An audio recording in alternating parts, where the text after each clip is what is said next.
Do you know what we're here for? You know we're here about just AG. I don't think you know what you're here for. Well, you the one talking about. I think your fake eyelashes are messing up. No, ain't nothing. Hold on. Listen. Order. Mr. Chairman, That's beneath would even you please regain order of your committee? Order. Please. Okay, so let's get into it. They certainly are. That was initially in that clip, Jasmine Crockett, Representative Crockett, responding to Marjorie Greene prior to the clip, asking a question about the daughter of the judge presiding over Donald Trump's hush money trial, which, to be clear, has absolutely nothing to do with why Congress was in session right there. That committee meeting was about whether Merrick Garland should be held in contempt of Congress for not providing like the audio tapes of Joe Biden being interviewed about his handling of classified documents. So that was the actual context. Marjorie tried to make a cheap point to appeal to the MAGA world. And when Jasmine Crockett pointed out that that had nothing to do with it, that was when Marjorie decided to do the best she can. She rubbed all three of her neurons together and came up with a weak dog whistly attack against Jasmine Crockett's appearance. So the hearing got suspended at that point briefly, but that was certainly not the end of it when Representative Alexandria Ocasio-Cortez jumped in. I do have a point of order, and I would like to move to take down Ms. Greene's words.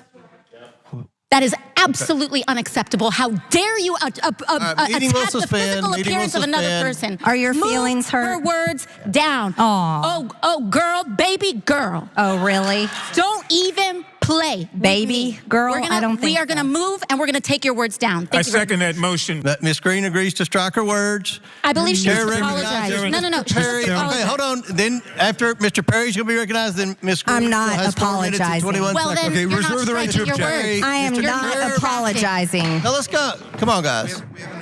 Why don't you debate me? Mr. Chairman, the minority. It's self-evident. You're not. Yeah, you're not. You don't have enough intelligence. Chair recognizes Mr. Perry. Okay, move to strike the. I move to strike the lady's order.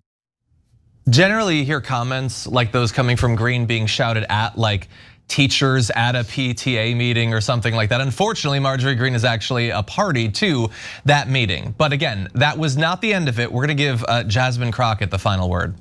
I'm just curious, just to better understand your ruling. If someone on this committee then starts talking about somebody's bleach blonde, bad built butch body, that would not be engaging in personalities, correct? What now? Chairman, I make a motion to strike those words. I don't think that's a part of it. I'm trying to find clarification on what qualifies. Chairman, motion to strike those words. I had no idea what you just said.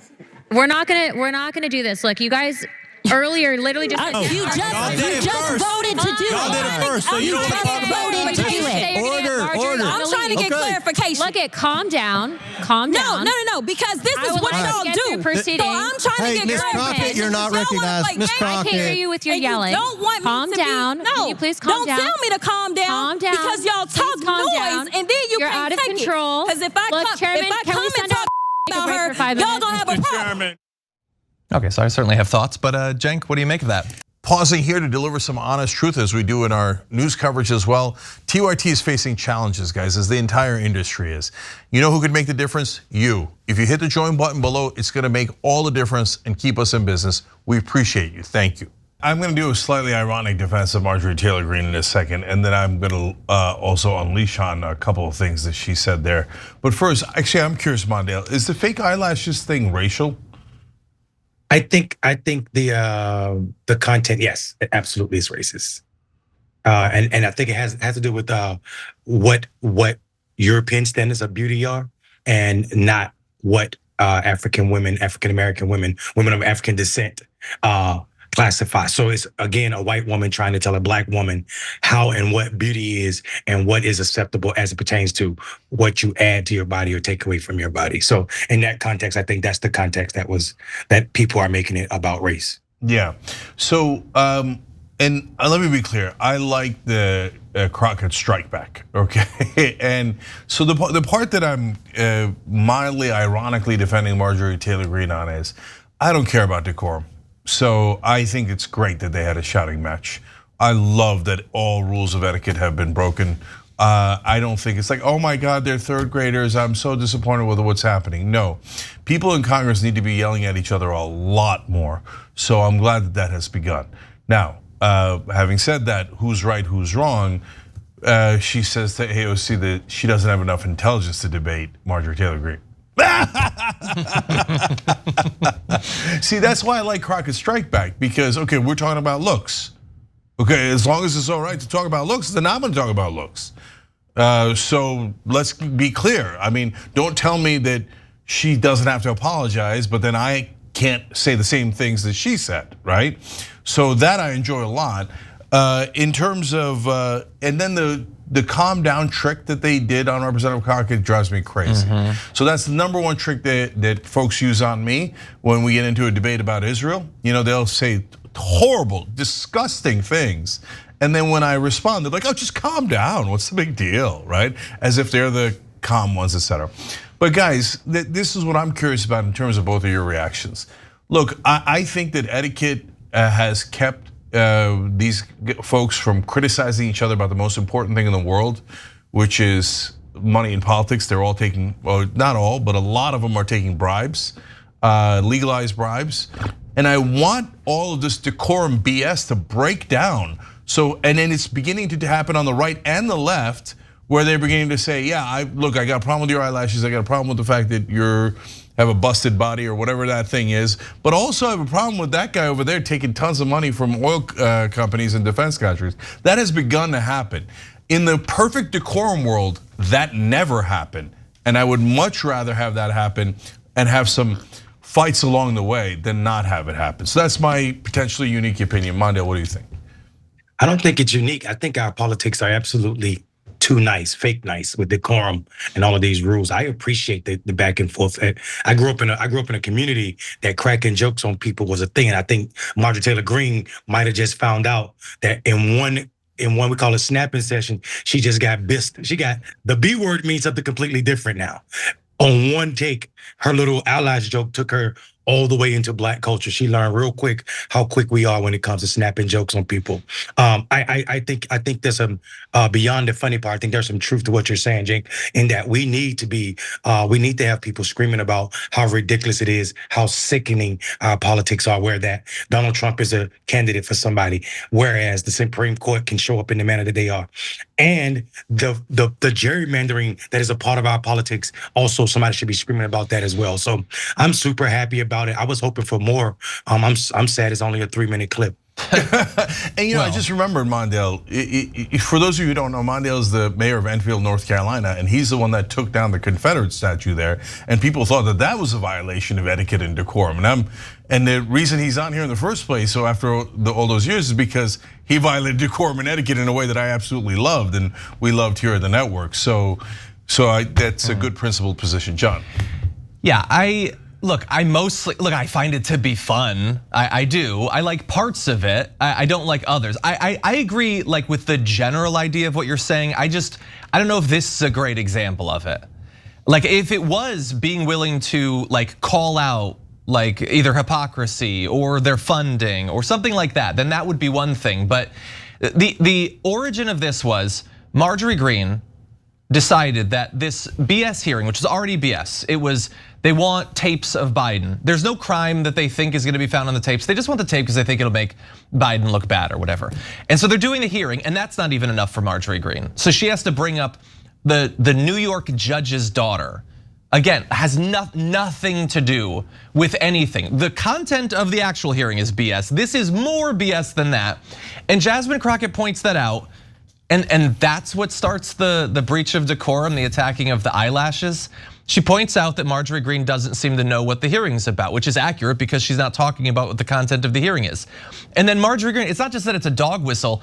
What the hell are her eyelashes supposed to do with her ability to hear what people are talking about? Like, if it's gonna be decorum breaking, if it's gonna be impolite or whatever, at least do what Jasmine Crockett did, which is it's clever, it's snappy. If Jasmine Crockett had just yelled that she was a bitch or something, it wouldn't be interesting. I wouldn't be giving her a lot of points for that. And that is the best that Marjorie Greene can do. To yell, why don't you debate me? You don't have the intelligence. That's just, it's pathetic. If we're gonna have like a UK style parliamentary fight or what occasionally happens in Japan or something, maybe minus the punching. I just want it to at least be clever. And unfortunately with Marjorie Greene as a part of it, that's unlikely to happen. Can I throw one extra thing out before we talk? Just because there has been a lot of criticism of this, and I wanna give AOC credit for criticizing one of the critics. So John Fetterman had tweeted, in the past I've described the US House as the Jerry Springer show. Today I'm apologizing to the Jerry Springer show, to which AOC said, I understand you likely would not have stood up for your colleague and seem to be confused about racism and misogyny being a both sides issue, but I stand up to bullies instead of becoming one. And to the women of Pennsylvania, I'd stand up for you too, enjoy your Friday, obviously referencing him being incredibly dismissive towards that protest. You see, that's a breach of decorum that I can get behind. Fetterman was wrong, she's pointing it out, she's not being polite, and it's substantive. I like that. Yeah, but if we hadn't had the original break of decorum, we wouldn't have gotten the to original AOC. sin. Yeah, we wouldn't have gotten to AOC going after Fetterman. And let's keep it real, she's going after Fetterman because of Israel, Gaza, and the fact that Fetterman has become one of the most conservative members of the Senate. So it's not just about that one tweet. And so she's like, hey, you don't get to lecture me. And I love that kind of talk. So look, it got racial and it got into sexism in a way that I'm not, that's why I asked Mondale, wait, is this racial? I'm not sure, because I'm not familiar with that concept of the eyelashes, etc. But also, it was all women, so I don't know how it became sexist. But so that I don't love that kind of stuff, but I love AOC and Crockett fighting back in general. I like them fighting back against Fetterman even more. And I like the idea of being able to strike things from the record, okay? So from now on, whenever John says anything I don't like, I'm gonna strike it from the record, okay? And so that's part of my point. Calm down, can you calm down, then we'll talk? Yeah, so that's part of why I think the whole thing is goofy about like striking things from the record. What difference does it make? We already heard it. Yeah. I think though, for me, I think the messy part of it that works is it's gonna be great. It's gonna turn some young people who weren't paying attention to Jasmine Crockett and politics, her politics specifically, which are extremely progressive. They'll definitely have an eye on her now, because I've already seen like the battle rap world already remix it and made a song out of it. People are doing a dance with it. So and I think it was up in 15 minutes. It had like 100,000 views in on that remix. So I think I'm all about bringing in new eyes, and that's going to be better for Jasmine Crockett's campaign than any ad that them consultants are going to charge her way too much for and pay way too much to run. Yeah, super last thing. I couldn't agree more with Mondale there. When you fight back, you get the upside of the publicity of this kind of squabble, fight, whatever. And you could use that publicity then to do good things in the world. And I've seen Jasmine Crockett be progressive. I've seen her do some good things, but not get enough attention around it. And now maybe it'll get more attention. So ironically, thank you, Marjorie Taylor Greene. That's so funny that you said that, Cenk, because even in her fight, they didn't mention her. If you look at the headline that we just put up with Fetterman, it actually said the fight that broke down in the committee was between AOC and Greene, and leaves out Crockett. Yeah, and that's because her name's not large enough. But now it becomes a little bit larger and a little bit larger, so that I hope her policies can come out better in terms of getting covered more. And that's a bad title too, because yes, AOC was involved and they did trade barbs, but the biggest barb by far was Jasmine Crockett. Like, you have to put her in put all three names, come on, put a little bit of work into it. But like I said, I want to throw out just a little bit more context. Jamie Raskin was asked if it was worth investigating if drinking might have been a part of this, and apparently there was a report of a bunch of House members drinking late last night. And who knows, it's not necessary. We know what sort of person Marjorie Greene is, but she definitely gives off like Pinot Grigio mom vibes. So I don't discount the possibility that she was drinking or whatever. Strike that from the record. Sorry, I apologize. demand to have strike it from the record. You can strike it, but I'm not apologizing. So that's definitely the case. I will also just say, and this is why I think we will see more from Jasmine Crockett, because this is not the first time that Jasmine Crockett has been like on fire in a committee hearing. She's sharp, she does her research, she has that thing that AOC has, that Katie Porter has, and a few others. And I think that's why this really happened fundamentally. It probably doesn't need to be pointed out, but Marjorie Greene likely has a poster of AOC in her house, maybe a shrine. She wants to be AOC so bad in every way, and also Jasmine Crockett. Marge just wants to be snappy and sharp and witty and make those points, and Jasmine Crockett has that. She has that charisma. She's also like, just if we're gonna talk about, look, she's a beautiful woman. And so I am sure that the jealousy just overwhelms a simple creature like Marjorie Greene every time she looks at them. And finally, it was AOC and Crockett against Marge. It didn't have to be. Lauren Boebert was sitting right there, and you'll notice Lauren Boebert didn't want to help her at all. And I love that. Any other thoughts before we move on? Yeah, that's the bigger fight within the Republican Party. So God bless on that fight too. Let's turn this thing into the UK Parliament, okay, and have everybody screaming at one another. It's a lot better than the boring, business as usual, status quo BS that I've seen my whole life here. Thanks for watching The Young Turks, really appreciate it. Another way to show support is through YouTube memberships. You'll get to interact with us more. There's live chat emojis, badges. You've got emojis of me, Anna, John, JR. So those are super fun. But you also get playback of our exclusive member-only shows and specials right after they air. So all of that, all you gotta do is click that join button right underneath the video. Thank you.